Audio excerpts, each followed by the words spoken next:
Ladies and gentlemen, welcome to Life, Music, and Everything in Between. I am your host, Loop Story, and with me, we have Doey Joey coming at us from the East Coast. How you doing, Joey?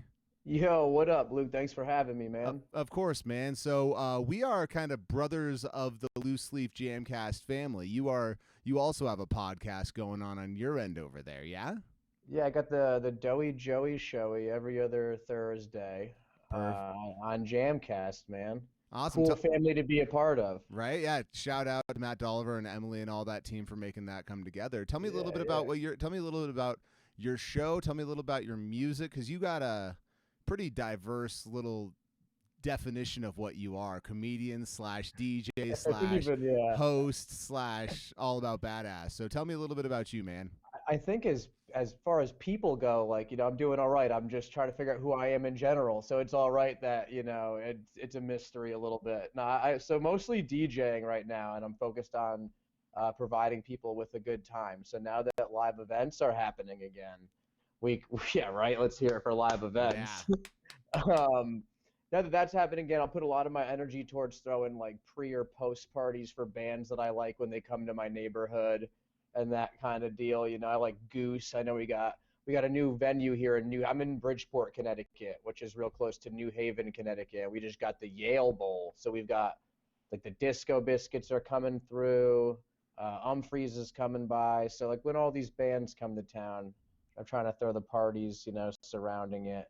And as of May 19th in Connecticut, we're going to be having a lot of our restrictions lifted. So it'll feel good to get back out there. Yeah, Denver's kind of on a similar trajectory from what I've been hearing, that we're looking like mid-May that some parts of the Denver metro are going like maskless, some places are going capacity. Like, I don't know, but I would love to believe that is a possibility, and I think that's all we can do is really just hope. Maskless would scare me. So Connecticut's still gonna have like mask laws. So like we'll be able to serve for the longest time. If you didn't serve food, you couldn't serve like you could have a party. It has to be serving food. You couldn't just be a bar. Yeah. You know? So they'll be changing that up, but we'll still have to have our masks on, and that makes me feel better. I don't know if I'd be as gung ho about it but who knows? I don't know. I'm vaxxed too. I'm getting Yeah. my second shot coming up, so I'm good to go. Yeah, I got You my. know? I've been vaxxed for about 3 weeks now, fully, and Nice. it's like I'm wearing a mask still in public, and you're like, Yeah. it's more, it's more just doing the right thing, I wear shoes in public so that it doesn't freak people out, not because I want to have shoes on. right? I don't know much about Bridgeport, Connecticut, but you might want to have some shoes on in certain parts of this country. Yeah, it's all right over here. So tell me a little bit about your DJing, like your production, your DJing, and like how you're a DJ who opens for a lot of live bands, which you don't really hear about a lot. Live bands usually lend themselves to live bands to be openers. Yeah, How did yeah. tell me about the relationships that you've made over the years to be able to put yourself in as a pretty solid go-to opener for groups like Goose. Yeah, I mean, it's just the passion for loving live music. I love my mom when I was growing up. She always had like classic rock on in the car and stuff like that. So I love the rock and roll music, and mostly like I said before, so on a smaller scale. So I live right in between two very popular venues here, Bryac and the Acoustic Cafe. So when these bands would come and play these venues, we would throw the house parties, bring the bands through afterwards, and have everyone chilling, and that kind of built the reputation out until it became too big to be a house party, and then we had to start getting venues, which was cool too. And as far as like a musical, like I've been really chill on the production end of things. I used to be really into it. Recently, I've just been into. I like listening to music. I like finding songs I don't think anyone has heard before with super nice funky licks to it, and playing it when the time's right for the right group of people, and that's what it's all about for me personally. I Crushes don't it I don't play any live instruments or anything. now, but I mean, being able to mix, being able to do all that stuff is a super good or super cool skill to have that people don't realize how the process of DJing, the process of mixing live, and how cool and badass that can be. It's definitely fun. It's definitely fun. It's nothing like I was watching your show, man, with the loops, baby. That's crazy. Like that blows my mind. I'm like, I can't play one instrument, let alone six. I, You th- know? that's just undiagnosed ADHD from my childhood, man. It's because once you start getting into it, it all just falls into place, and just doing one thing can get kind of boring after a while. So my brain's like, oh, well, let's make it 30 things, and then you'll be fine. I like it. I like And a distraction. It keeps me busy. Well, it works. Right? Thanks, man. I appreciate it. So when did you start really getting into doing the live pre-party stuff, like timeline wise for me? Like, when did you start getting into performing music or mixing and that kind of timeline? To walk me through that. I saw my first, before I saw my first like jam band show live, I really wasn't doing too many live things besides just house parties. And Who was your first jam band? Disco Biscuits, baby. Oh, there you go. Yeah, 2009 I saw them. All my buddies had been seeing them, and they would like play it in the car, and it kind of sounded rough, and I would be kind of hating on it. And they came to our town. They came to Bridgeport in 2009. They're like, all right, you have no choice but to come and see them, because these guys were like traveling and losing their jobs to see them, and doing that whole thing. So when they came out, I saw them, and then the next thing you know, I went to Camp Bisco, which is their music festival that they used to have in Mariahville, I believe it's called. Yeah. Over there, and that was really it for me, going to my first festival and like seeing the types of humans and the walk of life and the freedom everyone was sharing, and all about the love of music and all different kinds of, like, that festival is great because they had like hip hop acts and dubstep and jam bands, and it was very cool, that was probably it for me in 2009. That's when I was like, okay, cool, I want to be a part of this now. Before that, I was kind of like producing hip hop beats and working with Ableton and Fruity Loops and a lot of rappers and stuff, and that's fun too. And I still love to rap and hang out. If we were chilling and you busted out some loops, I don't know, maybe I'd have something to say over it, That's awesome.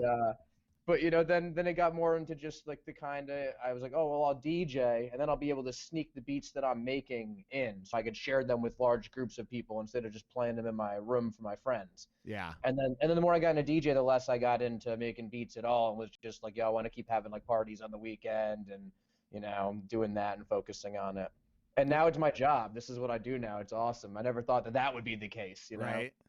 I always tell people I did dueling pianos for years and like bar piano stuff, and you always say like, oh man, I want to make it as a musician. I want to make it as music. If you want to make a living off of music, play covers. Like you can charge a lot more if you're playing covers, and that goes like, because you can go out and try to be this artistic individual that makes this beautiful piece of work that no one appreciates, that no one receives well. Or you can go out and if you're trying to pay the bills with it, go out and play some stuff that people are going to want to listen to, and put the right vibe out there. That way, it's still your artistic flair, but then you don't have to do any of the work to be able to put it together. Well, and I think that's the difference between me and a lot of like people that I would consider musicians. It's like my art is the good time that we're all having, not so much the music itself. Yeah. When I'm doing my sets, and even when I produce music, like when I'm making it, I'm not like, how can I show off how technical I can be when I'm like making a track, or I'm like, how could this track's got to be something that the second it hits, everyone loses it and starts getting down and dancing. It's not about someone being impressed with how talented I am musically. And I think there's three, like the big debate that you see a lot in music, or not debate, but like split that you see, is the difference between an artist and a performer. The performer, and I think you and I have kind of a similar mindset of it, where it's like, it's the vibe that I'm putting out. I'm going to, regardless of what I'm playing, I'm going to play stuff that, and I hope that you guys have a fun time listening to it. It can be covers, it can be originals, it can be whatever. And then there's the singer-songwriters who are like, this is my deep and burning passion. This is something that I have poured my music saved me. And then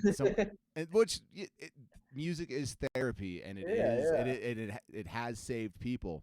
But those same people who do that get upset when someone's like, "Hey, here's $250 for a gig," and you're like, "My art deserves more." You're like, I get that, but that's what makes it magical when like that rare person comes by that front man that's like a singer and a talented songwriter, and a lot of the times you see that it's not the case, and people got ghostwriters because like.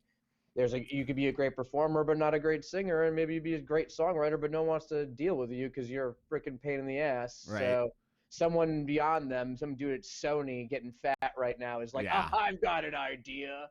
I mean, that George Strait, the country singer, most number one singles ever by any recording artist, and he didn't write a single song.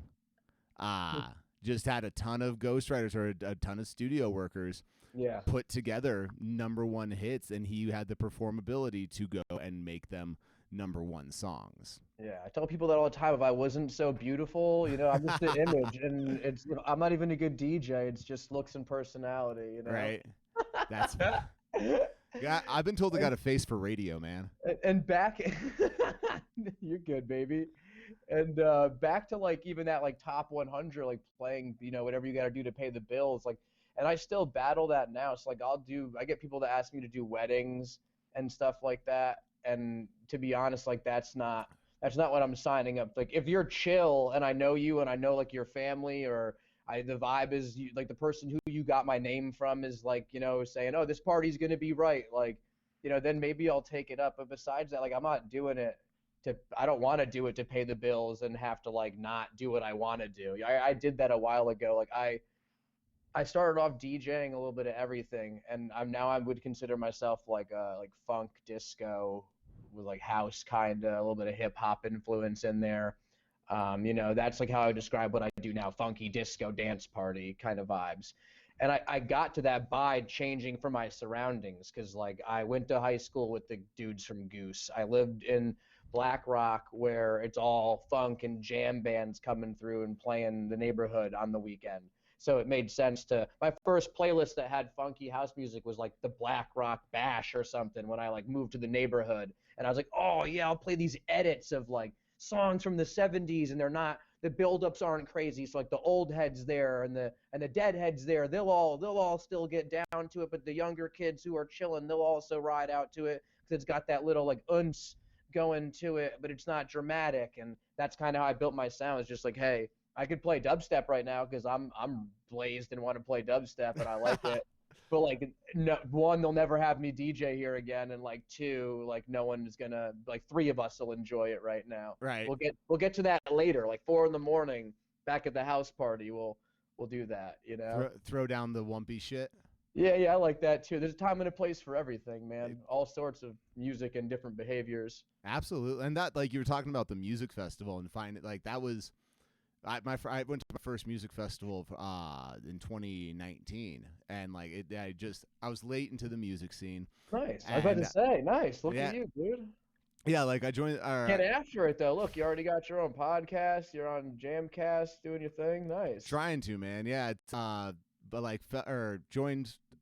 Like I joined a band in 2017. I Float Like a Buffalo. Joined them in 2017, and then just kind of my friends. They all started going. Or my best friend, met a group of people who they all went. So he was roped into it. And then finally with scheduling conflicts, I went to Arise. And I was in northern Colorado, and just was like, yes. Who was Who was there? That year it was Tipper, Closey, Sun Squabby, Railroad Earth, Leftover Salmon, Beats Antique.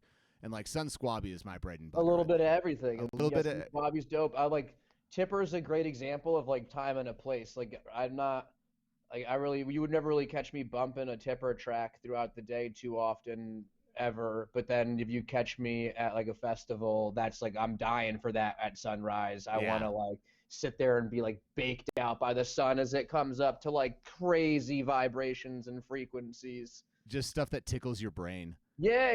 Massage me, Tipper. Yeah, and like you said, time and a place, because you try to show your dad or mom Tipper, and you're like, hey, listen to this.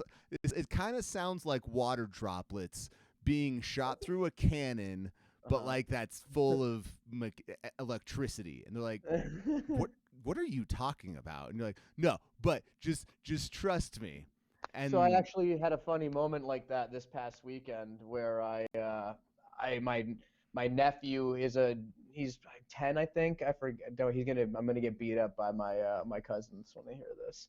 My little man, he's checking out Marshmello is the DJ. Okay, so I'm like, okay, cool. It's like he does his DJ sets inside of Fortnite, Yeah. So it's like, and he's got the mask on. I get it. It's like kid friendly. and then he's showing. I'm like checking out the visuals, and the first thing I do is I think of like the Robo Kitty that they do Excision does at Yeah. Lost Lands. So I'm like flipping through the phone, I pull up like that. And it's real fun, and like you said, it's, you know, trying to show people outside of it. And I nailed it because they're kids, and they were like, "What is this?" There's like a giant cat turning into a robot Yeah. on stage, and it's like, yeah, I guess you don't need to be, you know, old or you know, late at a festival on drugs to enjoy something like that, because it is just genuinely like amazing, you know. Yeah, and like good visuals are good visuals, and like Yeah, and yeah. that's the part where I've debated with friends of mine who are like, if you need to be on drugs to enjoy music, it's not good music. And you're like, there's an argument to that, but at the same time, they're creating something that's more than music. They're creating Yeah. they're creating an artistic experience that And needing drugs to do something like that is only, that's about the user. Like some people are naturally just loose enough where like they can enjoy that, and some people like need to, not, I don't, you know, whatever, need to do drugs, but they use drugs as a tool to help them break out of that. Like I've been doing my 9 to 5 for the past like 82 days, and on the weekends like I do things with my children, and this is my one weekend that I'm getting to go away, and like eating an eighth of magic mushrooms like does allows them to like forget the fact that like the other, you know, 360 days of the week of the year they're, you know, doing all that other stuff, and now they can get like down and open, and they need, and that helps. It helps a lot. I don't know, I can't imagine that because I kind of live like whatever with my yeah. lifestyle. So I don't need mushrooms to help me free my mind, but some people might, and that's up to them, you know, and I don't knock that. Well, Just keep your, there's a conversation about like meditation, where like if you do if you do an intense like meditation class and they have like the sound gongs where and you get like very zen, you hit that gong and the sound just washes over you, and you're mentally at a spot where everything just feels better, and it's like, okay, you can either spend 2 hours meditating to get there, or you can take an eighth of shrooms and get there and get there like pretty PDQ, and then have the same experience to a degree. yeah, yeah. And some people just, their brains are so calloused with what the hell is going on, especially right now with like all the uncertainty and worries. Like you could never, like no amount of gongs and vibrations going to clear that, quiet that mind, you know. Yeah. Like we all have those moments where you're in bed at night and you're trying not to think about the things that you have on your plate so you can go to sleep. I assume I'm not the only one that has that issue. That's part of being a human, you know. And Yeah. some people can clear that plate easier and go to sleep, and some people can't, you know. Well, you mean you don't go to sleep? You can go to sleep without 3 hours of existential dread? What is this nonsense? Yeah, the only time I do that is it's more of like a passing out than a falling asleep. You know, too many IPAs. Right, and then your brain's just shutting down. You don't deserve to dream that night. It's just Mm-mm. business meetings. I don't think I've been to a this is the closest thing I have to a business meeting on my schedule for the Right. whole year, you There know. you go. I'm talking about a business meeting between your brain and your heart to figure out how to get you to 40. Wow. Yeah, I mean, hey, I just turned 31, man, Hey, so I turned 31 on Friday. hey, congrats, dude. Thanks, man. Happy belated birthday. Early birthday, but it'll be the 23rd. Oh, So, coming this Yeah, coming this Friday. upcoming Friday. But Yeah. when this goes live, I'll just be saying happy belated birthday. Yeah, it'll be perfect. I'll edit this stuff out. Nope. It Leave it. stays organic. Yeah. Well, cool. So looking at like you said, you kind of have this 1970s, 1980s funk, hip hop like style. Who were, because I know nothing about creating tracks and like selecting your music as a DJ. So when you're looking to like, where do you pull from content wise that you find your most success? Everything, anything, any artists particularly speak to you? I mean, I listen to a lot of everything these days. With the live, like, you know, as far as right now goes, with the live streams, because we're at home and I'm doing a lot of live streams. So every week, I'm gonna plug my shit real quick. No, do it. We do Wednesdays at noon, and that goes until whenever we feel like it. Normally at least like 2 to 3 hours. Sometimes we go big boy sets. I'll do like a 5 hour jam if not. Yeah, marathon it out. And then I do Saturdays at 10 o'clock. We do a late night slice. The first one's called the Daytime Discotheque. The late night slices Saturdays, and that's kind of like a genreless one where I'll step outside of the funk house motif a little bit. And I just started another one on Mondays where I just play music that I like. So it's not even like a DJ set. It's mostly like live band, live recordings. Okay. So nowadays I'm so busy just like gathering music for that. And I have just things built for success for that. So like I have a SoundCloud account and I follow artists that I like that I've liked for the past 5 years that are putting out new music. If you're an artist that doesn't put out new music constantly, I'm probably not like follow. I might listen to your stuff, but I'm not like following you a lot actively on those accounts because I depend on them to feed me new music, you know? So I have Track Source and Beatport and Bandcamp and all these different sites to pull music from, and I just follow a lot of different producers, and this is what I do. So, you know, like I'll have whole days of the week that I've scheduled out for myself where it's like, what are you going to do Monday? And it's like, smoke some buds and find new music all day, you know. That's And that's awesome. like, and that's work for me because like now I'm set for my next two live streams and I don't have to, you know, I'm not giving people the same songs that I DJ'd for them. They have the regular radio if they want to hear the same shit over and over again, Right. not on Doey Joey's Twitch page. That, You know? so who are some of the artists that like you that are feeding you that what so let me rephrase it. Who are some of the artists that are getting you fat? If they're feeding you, who are some of the like if you Okay, so like I like Columbo a lot. If I'm just listing like DJs and producer, you know, yeah. I'm not sure if you're familiar with Columbo. Yeah, he's real nice. I like Justin J. He's from Dirty Bird. That's Claude Von Stroke's record label, and he's like a very famous DJ. He's pretty big. I think he got like #1 DJ last year. Oh Not wow. Justin J, but Claude Von Stroke, number Yeah. one DJ like in America. And then like a lot of live bands. So I listen to a lot of Goose. You know, to an obnoxious amount of Goose. Really, they're like the one of the only bands I was listening to for a while. Those are my homies, and recently they've just been like putting out fire music. I've been checking out, which actually cool is working with Jamcast. I'm finding a lot of new music because build reaching out for these shows. I'm getting familiar with so many artists. So recently I've been listening to a lot of Solar Circuit, who's Okay. actually going to be up on the show. They're a band from Philly. They're sweet. And then as far as like people who I would say like, you know, influence me, I brought up the Disco Biscuits before, but it's tough, man, because a lot of the stuff that I listen to doesn't influence the music that I make. Because like I told you, I like change the DJ sets are for the genre that I'm in now, you Yeah. know. Whereas like the music that I listen to is a lot heavier. I listen to the Disco Biscuits. I listen to like Wu Tang or Guru. I like Gangstar. I like a lot of old school '90s hip hop. So, but that's not what I'm playing when I'm, you know, DJing. So that'd be a misleading thing to say that any of that influences my DJ sets. No, totally. So Goose, like do you know the name Troy Pemberton at all? He's Yeah. so he's actually the guy who painted this tapestry Nice. behind me. Yeah, Yeah. yeah, Okay. part of Cool. the feather bands out there on the East Coast. Yeah. Yeah. We Uh, got the pigeons too, right? yeah, yeah. Those, He's big with he's big with both of them. But yeah, like nice. yeah, it's super cool to be able to have all those worlds kind of blend and cross and be a part of it. Yeah. Well, very cool, man. So let's kind of keep going through. Let me pull this up. So you started at house parties, and your first one you said was doing house parties for like Disco Biscuits. Oh no no no no Okay. no way smaller scale than that. Just so the venues out here hold like the acoustic I think is like 300 people or something like that. So Okay. it's at those size bands, a lot of like Eggy. I'm not sure if you're familiar with Eggy. Have you Mm, checked those guys out? yeah. Eggy, Goose, Strange Machines, the Mushroom Cloud, a lot of bands that would come through and play over there. Very. And so like when did you? So 2009, you went to your first festival. Then when was the first time that you really started DJing? I don't even,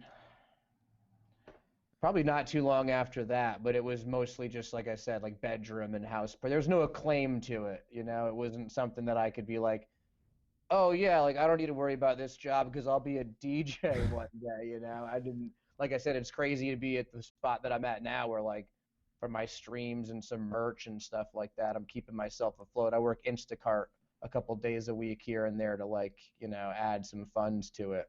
Yeah, man. But yeah, I mean, I feel like at that point, like in 2009, like I said, so I was already doing music prior to that. It just wasn't in that realm. So it was a quick crossover. Like I went to my first festival, and then the next one that I went to, I had like CDs with my music on it and was passing it out. It was like, oh yeah, these people are gonna dig this, you know.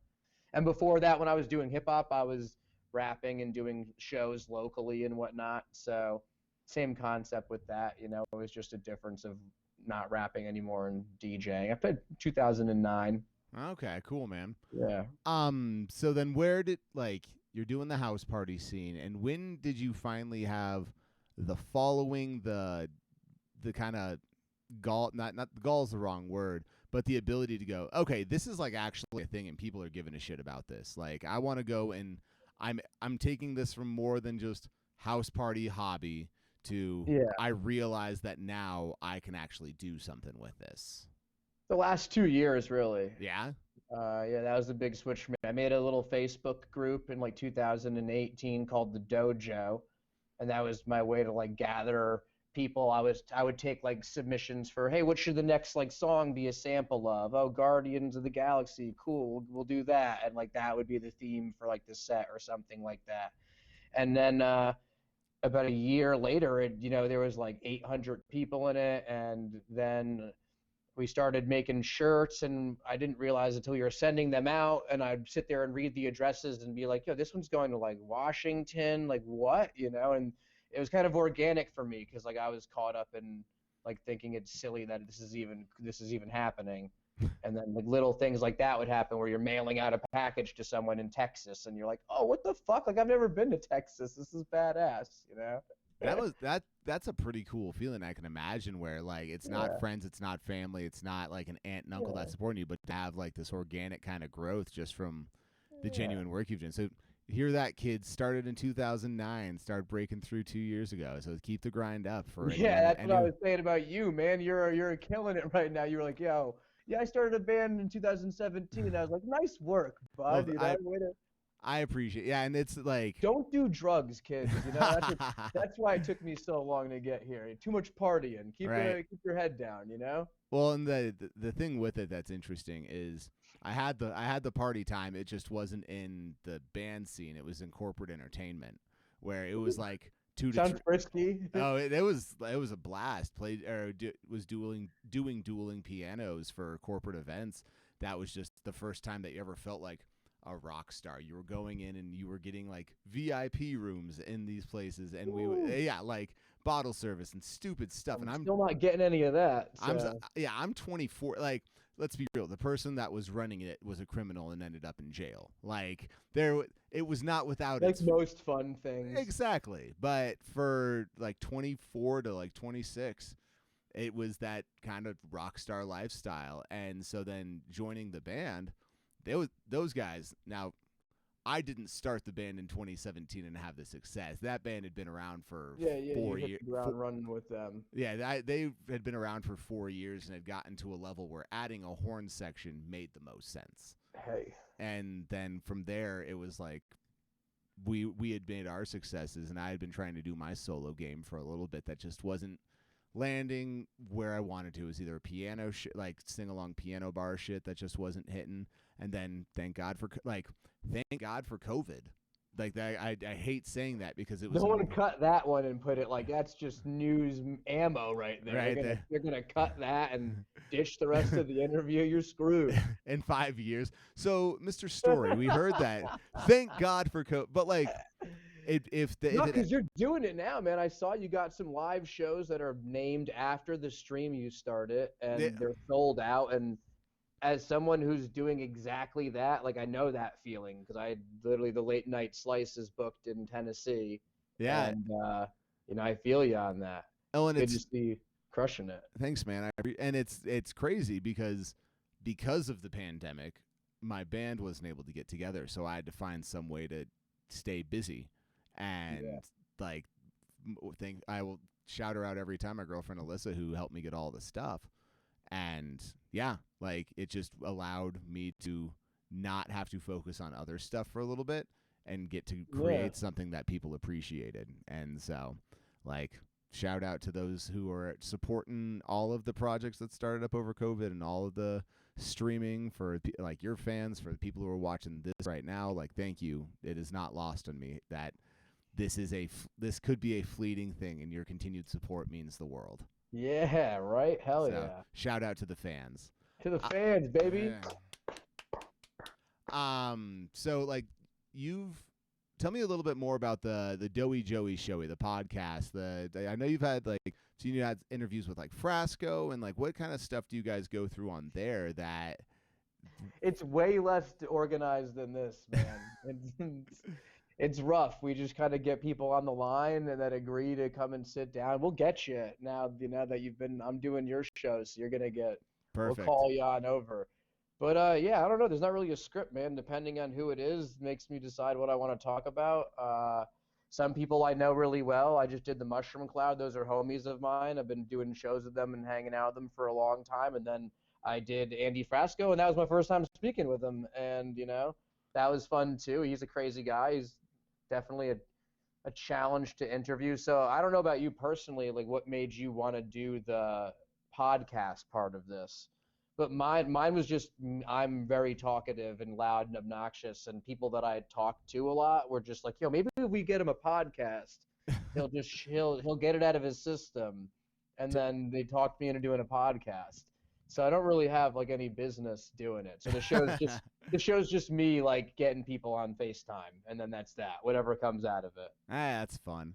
Yeah, it was Emily with Loose Leaf. She was like, "Hey, you should probably try to do this," and I was like, Nice. "Yeah." And so figured why not? And this will be episode 7. So we've been doing this for a little bit, and so like again, thank you for being a part of this. And, I think I'm on 6, so I'm one behind you. Nice. God, guys, I'm coming for you. Yeah, the first season, or like season 1, I guess, of the Doey Joey show was all me DJing. Okay. Before Facebook had changed up all the rules and policies for like what I could stream. Because a lot of the times I'm playing music that does not belong. I don't own a Madonna song. Yeah. When I'm DJing a Madonna song, and I'm not remixing it enough or doing anything enough to it, like to change it from like. And I'm spinning another person's edit of the Madonna song. So like I got like a Virgin that sped up like 20 beats per minute, and they added new kick drums to it and remastered the percussion so it's like got more of a groove to it and extended the intro.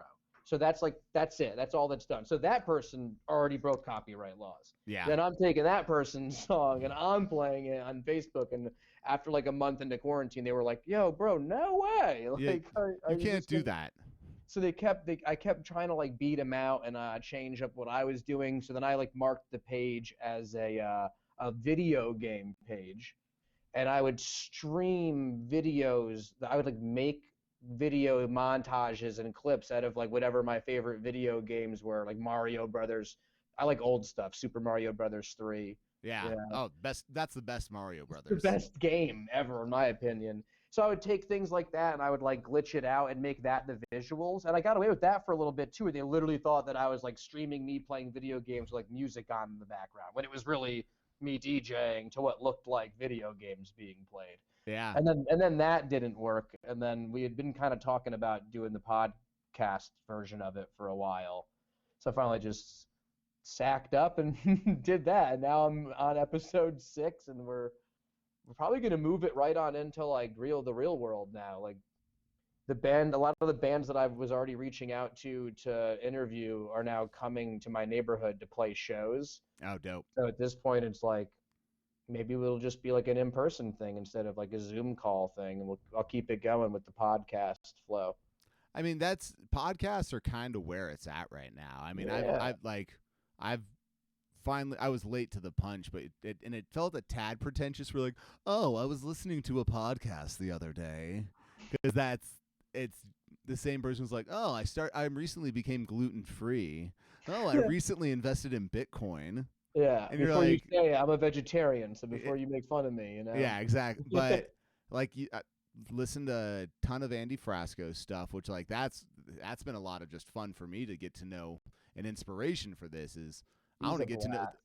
I just want to get to know musicians. Like for so long, like many people, kind of deified these musicians and be like, "Oh, you can't speak. They are so much bigger." And then you sit back and be like, "Oh, they're just they're just us. They're just us with a little bit better skill. They're just us with the same skill that's just a little bit more refined. You're like backstage and your favorite guitar player is hitting on your buddy's girlfriend and it's working and you're like, oh my God, this is who you are? What a pest. Yeah. I don't want to see this band anymore. Yeah, right. Never meet your heroes is what they say. Exactly. That's what I'm getting at. Yeah, it's because they're just us.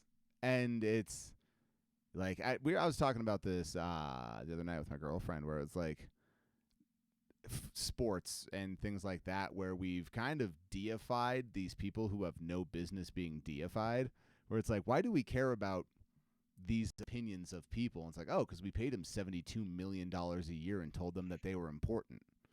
Yeah, but they're not. They're also, important for their physical abilities. And not, it's cool if you could be the best of both worlds. And if you're an entertainer or a sports, you're spitting to maybe the right person, depending on exactly where your stance is on it. But I don't even follow sports in the slightest bit. So and so thinks like that their opinion matters, or how much money these guys get. I'm like, what? Like, how? Right. What is going on that this is happening? There's people starving out there. But he's really good at catching a ball. And I mean, and people can say the same thing about musicians. And then that's why I always downplay the fuck out of myself, because like I'm not even. Some people are like, oh, you're the what's it like being a skilled DJ? I'm like like I'm not that skilled, and I'm not. There's a million people who do something way cooler than me. I just happen to like be doing it right and be caught in this moment and doing the right moves. You know what I'm saying? There's just a lot of people out there. You see dudes at a show that's sold out for 150 people that aren't anything compared to the guy playing guitar on the ground in the subway station, and that's just life, Yeah. And in the second episode of this, I was interviewing a beatboxer for a face vocal band, a group out of Boulder, and one of the things. Oh yeah, he's like super cool guy. Shout out to Mark Megabo. He just came to my Dazzle show this last weekend, so that was cool. Nice. But he said, I might not be able to do what they do as well as them, but I can do what I do as good as I can do it, and that's why you're coming to see me. It's not because I'm doing what they're doing better than them. It's just because I'm doing what I'm capable of doing to the best of my ability. And if you like it, and because like so many times we get caught up in the comparing ourselves to others, and there's a quote, it's somewhere in here. It's this piece of literature called Desderata, and it says, "Do not compare yourself to others, for you will always remain bitter. For there will always be greater or lesser persons than yourself." Yeah. And with music, with art, with anything that we're doing, it's super easy to go, well, they're doing it better. Who cares? Yeah. You're doing it. Well, yeah, and I mean, I don't personally care in a way where I'm like, they're doing it better than me. It's more about like me thinking that people should get the credit that they're due. Yeah. And you meet so many people along your travels in life where you're like, how did you get to where the hell you are? Like, I know 100 people who deserve it more, and how is this person there? But I like what was your friend's name, the beatboxer? Mark Megabo. I really like his concept about like I'm not doing that, I'm not doing this, I like that a lot. I'm doing me, and apparently whatever that is working because I'm here, Exactly, and that matters.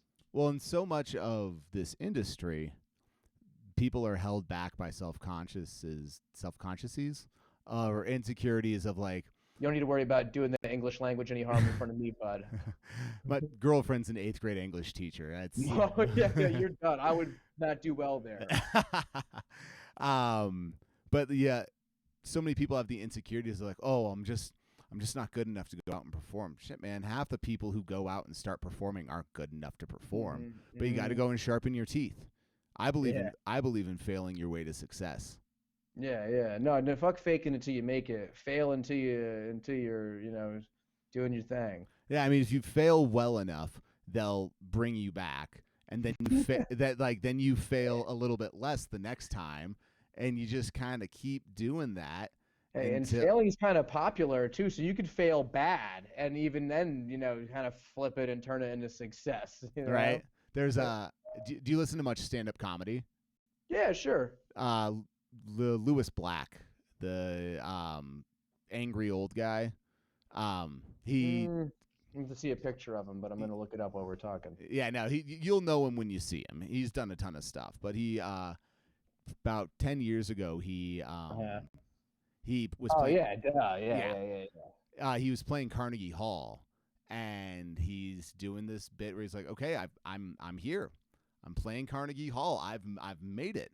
Where do I go from here?" And I think the only answer is I need to develop a horrible drug habit and lose it all to then get it back together and come back and play Carnegie Hall again. Because when you've a true comeback story. Because when you've achieved everything, why not just do it again or change lanes and do something completely different again? But like I can imagine as an artist, once you've made it, once you've done it, once you've succeeded at the highest level of succeeding, whatever that definition is for you. Yeah, it's different for everybody. Well, yeah, it could be playing that 150 person show. It could be you could sell out stadiums in every single country and still not be satisfied with. Yeah, that gives me anxiety. I don't know. It's the how far a vehicle will go relies so much on your preparation and your attitude about it. Like you have proper preparation, that rocket ship can go forever. It's all about like you said too, like what your definition is of like what that rocket ship is supposed to do. You know, it's different for every person. Some people when from the first time they pick up a guitar and they close their eyes and they're playing, they like see themselves at Madison Square Garden and it's a sold out crowd. And like for me, I said that gives me anxiety because I would be looking at it and it's like, how do I make all these people happy by picking the songs? It's too many people, like probability wise, like there's no way that I'm going to make everyone here happy with the next song selection, you know?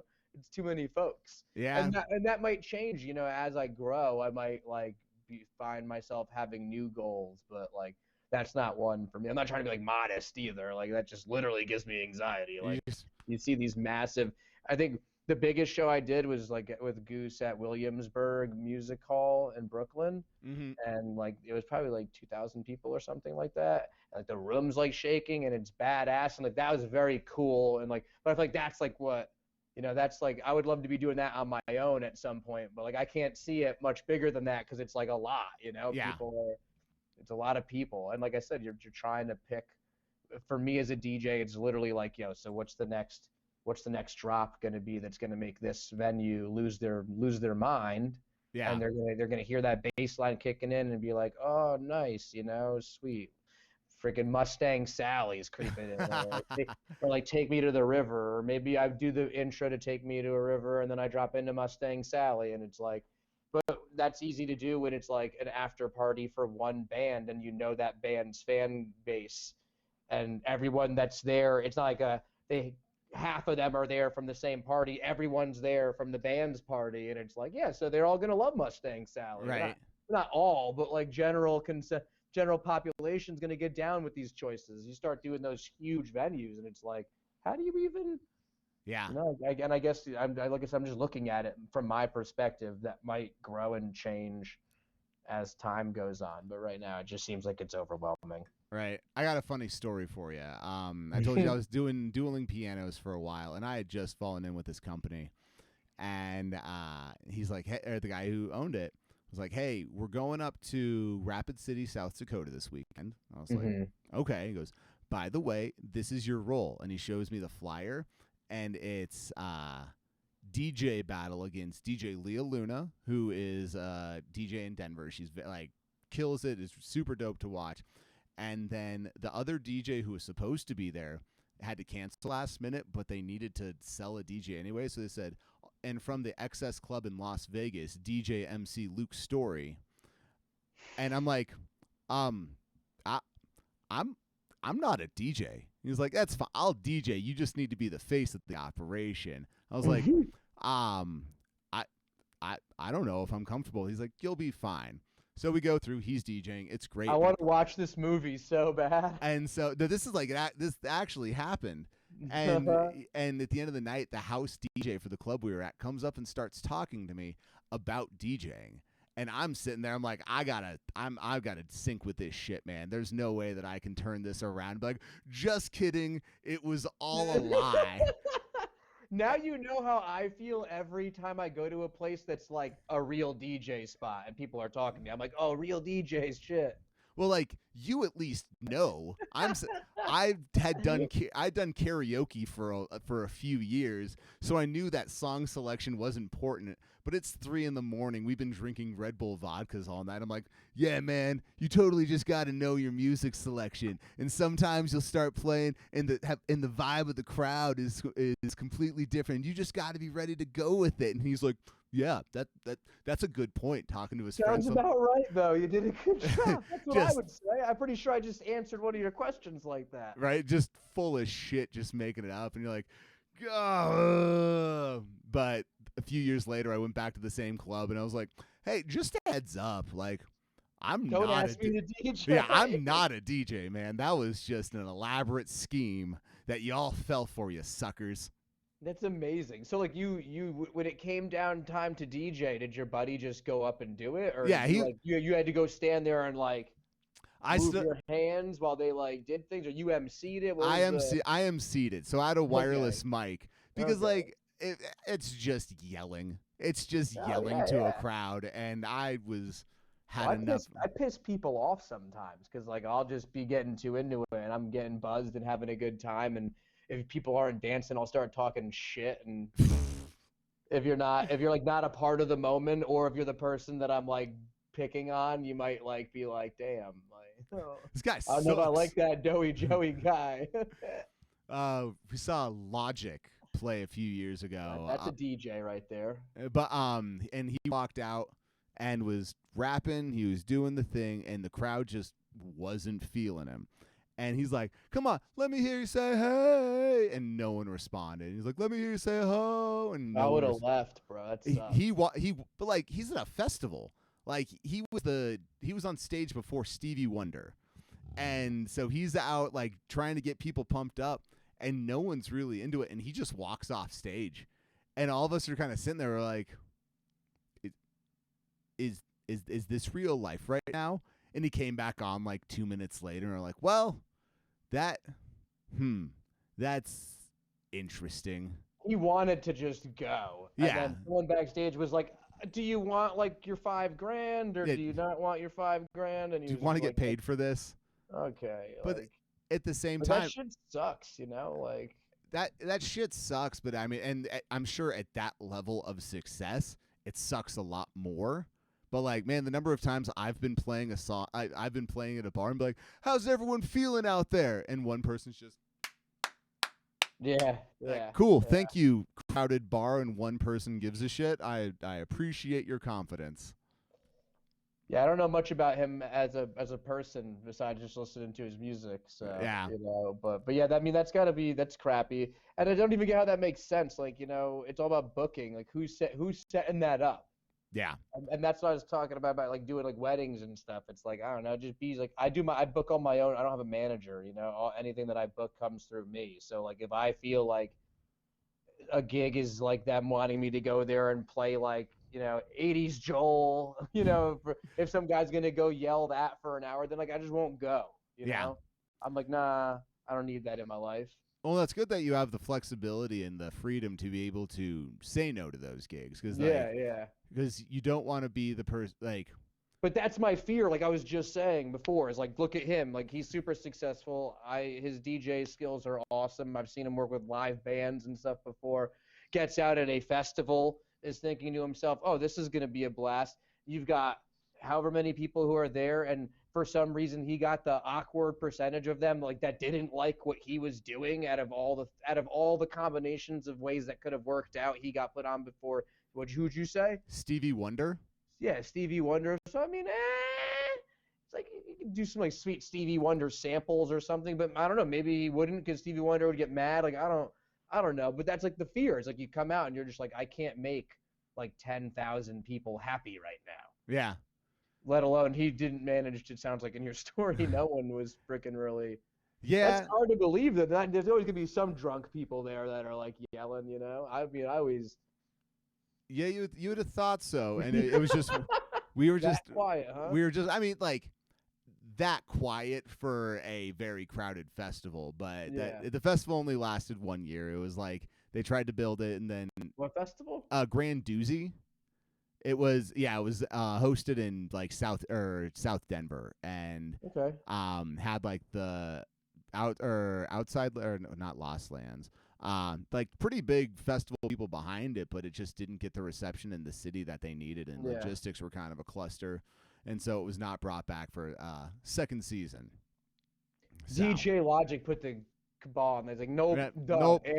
Not anymore. Shut the festival down. Well, it was and like for headliners, it was like Kendrick Lamar, Lana Del Rey, and Stevie Wonder were the three big headliners, and so like big names.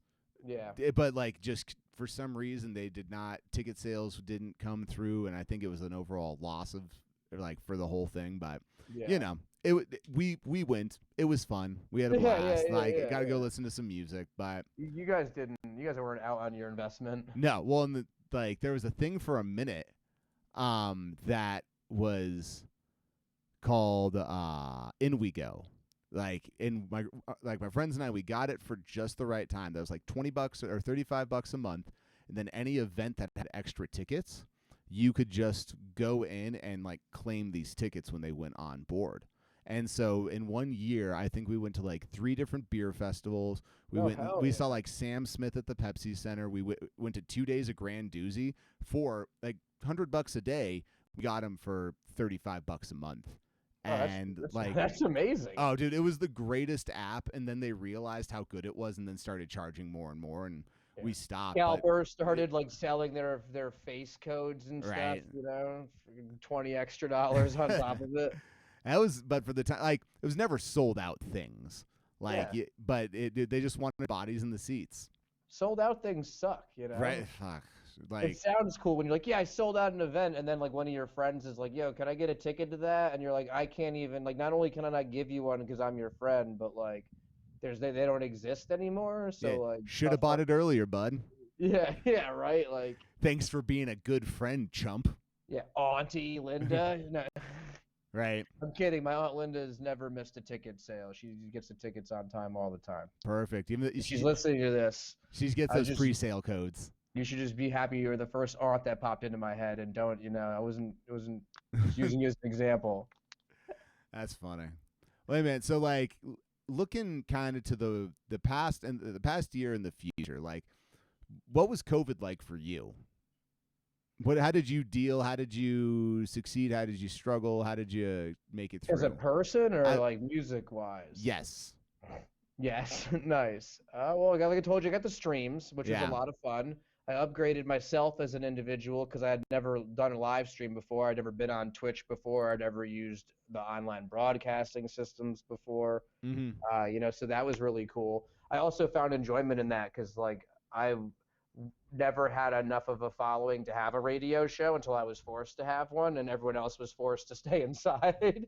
So like I always wanted to do like these late weird like space baking space like stony shows that were like very like 70s synth and stuff, and it was a perfect opportunity for that. So that kept me sane right away because like that happened. My job situation was up and down. It would go from like I'm unemployed to like, you know, we're not running shop, or we're running, but it's also like got your own. I worked for a company that would do like clean outs. Okay. So I was like an in-home service person. So when COVID hit, it definitely made it sketchy to be having my job. Yeah. And then so there's like a moment where I didn't have work, and then I was working from home, kind of all over the place. So I ended up just bailing on the whole job thing because I realized that now I could never go back because one of the you're talking about like benefits, you know, you said thank God for COVID before, but like one of the benefits that I've taken from it is I've always been someone I'm on the move so much, and especially when I had a full-time job that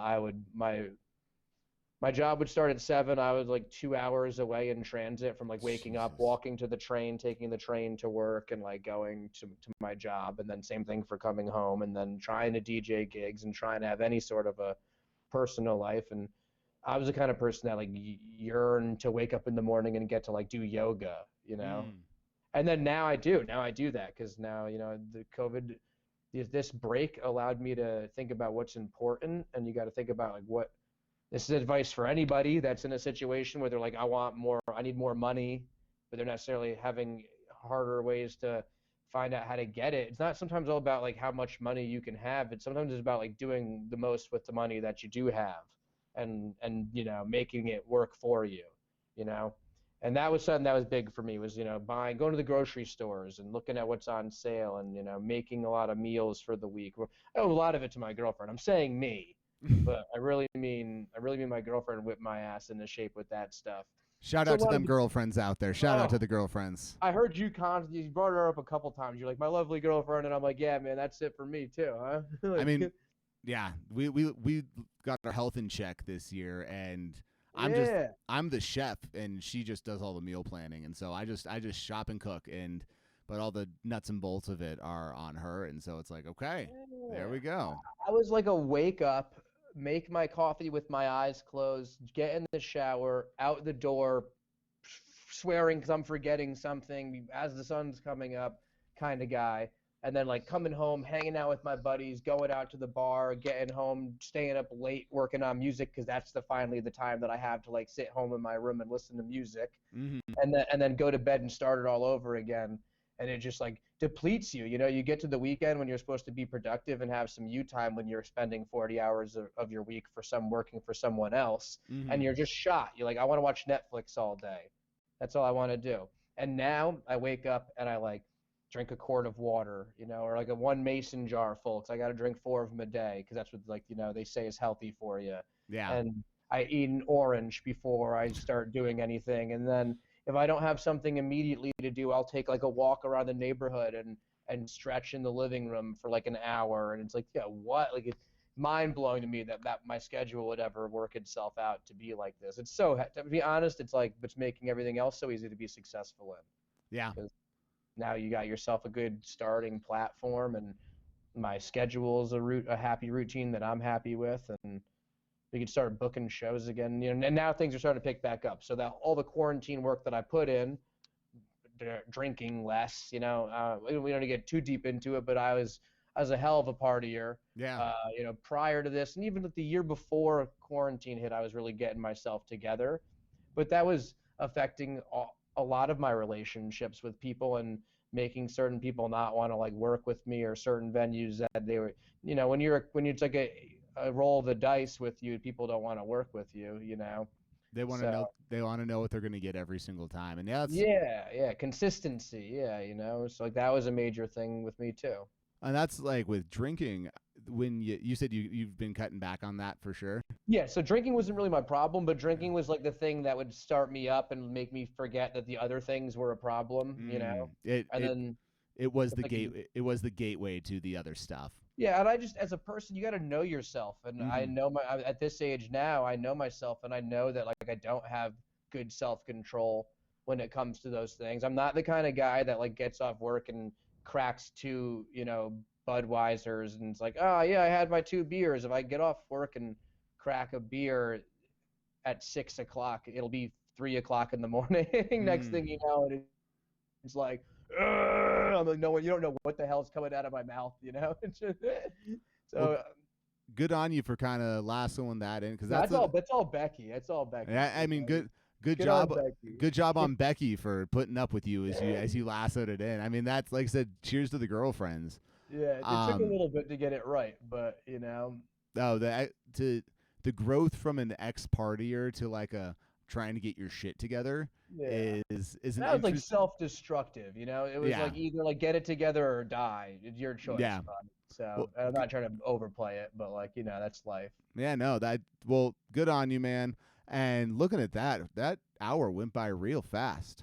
Yeah, dude, that was fun. That was good. Awesome. Well, ladies and gentlemen, hopefully you got enough out of that to I'm sure I did. I can make 25 minutes out of this. Good. Well, ladies and gentlemen, thank you so much for tuning into episode 7 of Loop's Storytime. This has been Doey Joey, DJ comedian, all about just great person to be able to sit and DJ comedian, not the other way around, right? Yeah, I wasn't comedian until you said it, man. Oh, I read somewhere. That was like a sarcastic afterthought. Yo, you should interview Doey Joey. He's a fucking comedian. ... That's the comedian funny. was sarcasm. Right. Well, cool, man. Well, Thanks great. for having me on, man. Of course, this episode's going to be uploaded to the Jamcast networks. And thank you, everyone, for tuning in. We will be back in 2 weeks with a new show, new guest, and we will see you then. Awesome. And